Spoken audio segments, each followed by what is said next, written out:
જય શ્રી કૃષ્ણ, જય માતાજી મિત્રો. આજે આપણે વાત કરવા જઈ રહ્યા છીએ નિષ્ફળતાની.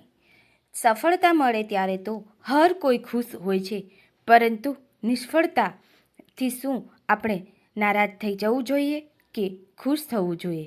તે કહેવાય છે ને કે અંત અસ્થિ પ્રારંભ, असफलता अंत नहीं, भीतर से होने वाली एक नई शुरुआत है.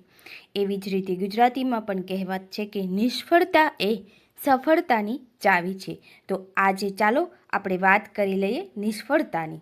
સફળતાની વાતો તો દુનિયામાં બધા કરતા જ આવ્યા છે. આજે આપણે વાત કરીએ નિષ્ફળતાની. નિષ્ફળતા એ બહારથી અંત લાગે છે, પરંતુ એ અંદરથી એક નવી શરૂઆતનો જન્મ કરાવે છે. જીવનમાં એક સમય એવો પણ આવે છે જ્યારે માણસના બધા પ્રયાસ નકામા થઈ જાય છે.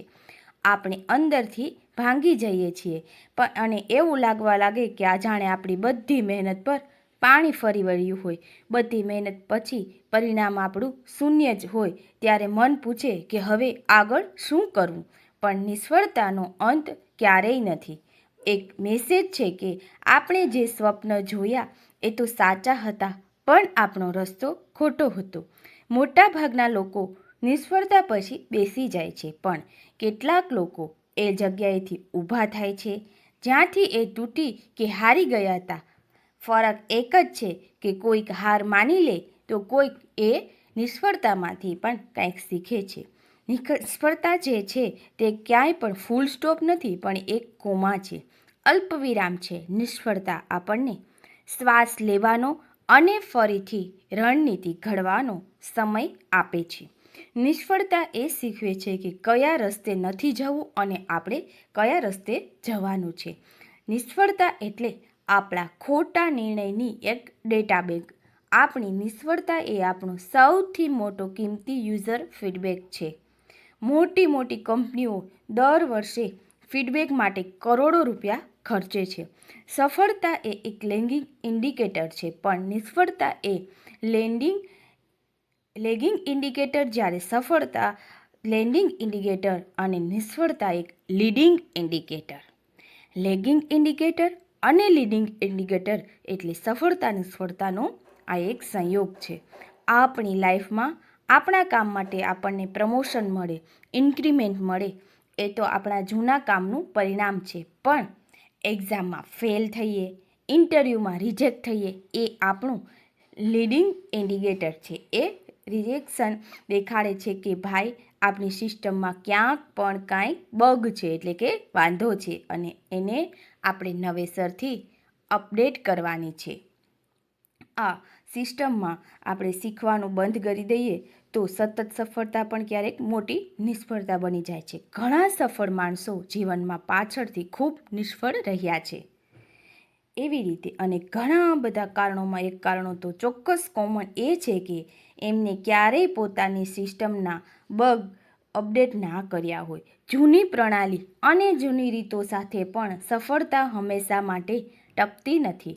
આપણે આપણી જાતને હંમેશા માટે અપડેટ કરતી જ રહેવી પડે છે, અને ભૂલમાંથી પણ આપણે કાંઈક ને કાંઈક નવું શીખવું પડે છે.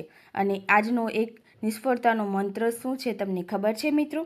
Fail smart. આપણે એકવાર પડીને નિષ્ફળતાનો અને ભૂલનો બધો ડેટા ભેગો કરીને આગળ વધવાનું. બીજી વાર પડીએ તો નવા ખાડામાં પડીએ. એકને એક ખાડામાં પડવાને નિષ્ફળતા નહીં, એને આદત કહેવાય.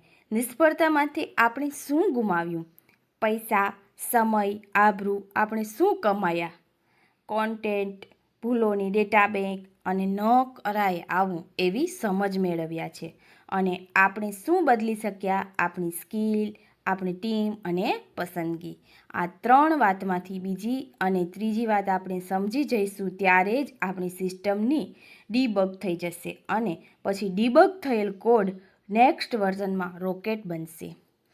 મિત્રો, સફળતા તો બધે વહેંચાય છે, પણ દુનિયાને તમારી નિષ્ફળતાની સ્ટોરીમાં નહીં પણ ડેટામાં રસ છે, અને એ પણ વેચાય છે.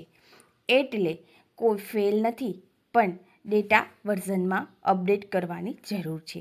નિષ્ફળતાથી સફળતા સુધીની રમત 0થી 1ની નહીં પણ -થી 1ની રમત છે. પહેલાં ખાડો પૂરવાનો છે, એટલે કે આપણી ભૂલોને આપણે સુધારવાની છે અને પછી મહેલ ચણાવવાનો છે. નિષ્ફળતા આપણને ખાલી નથી કરતી, એ આપણને જગ્યા કરી આપે છે. નક્કી આપણે કરવાનું છે કે એ જગ્યા આપણે કચરો ભરવો છે કે ખજાનો. નિષ્ફળતા એક ખાલી ગોડાઉન છે. જો આપણે રડશું તો ડર આવશે અને જો ખોદશું તો સોનું ભળી જશે. આપણે ખોદે ખજાનો અને મળે છે સોનું. નક્કી આપણે શું કરવું છે એ આપણે જોવાનું છે. એક બીજ આપણને જમીનમાં દાટીએ ત્યારે એ અંધકારમાં રહે છે અને આગળ જતાં એ મોટું વૃક્ષ બને છે. એવી જ રીતે નિષ્ફળતા આપણને અંધકારમાં મજબૂત બનાવે છે. નિષ્ફળતાથી ડરવાને બદલે એમાંથી શીખી અને આગળ વધવાની જરૂર છે. મહાભારતમાં કર્ણનું પાત્ર નિષ્ફળતાનું શ્રેષ્ઠ દૃષ્ટાંત છે. કર્ણનું જીવન નિષ્ફળતાથી ભરેલું રહ્યું.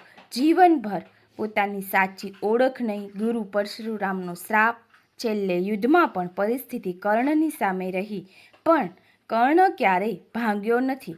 કર્ણનું જીવન આપણને શીખવે છે કે નિષ્ફળતાનું આપણને રોકવા માટે નથી, પરંતુ આવતી મુશ્કેલીને મજબૂત બનાવવા માટે જે જરૂરી છે.